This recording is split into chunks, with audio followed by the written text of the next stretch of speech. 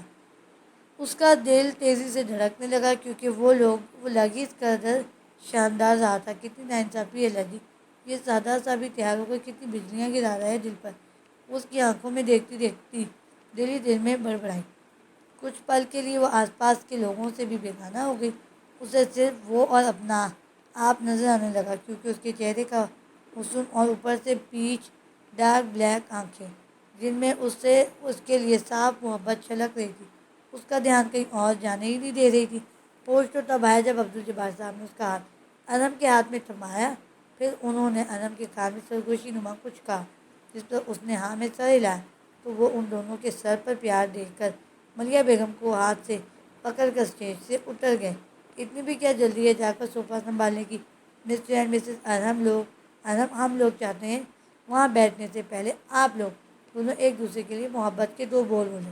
کیوں، صحیح کہہ رہا ہوں نا؟ علی نے ان کا راستہ روکتے ہوئے مائک میں کہا اور ساتھ سب لوگوں کو بھی رائے دینے کا کہا۔ ہاں ہو جائے، کم آن وی آر ویٹنگ۔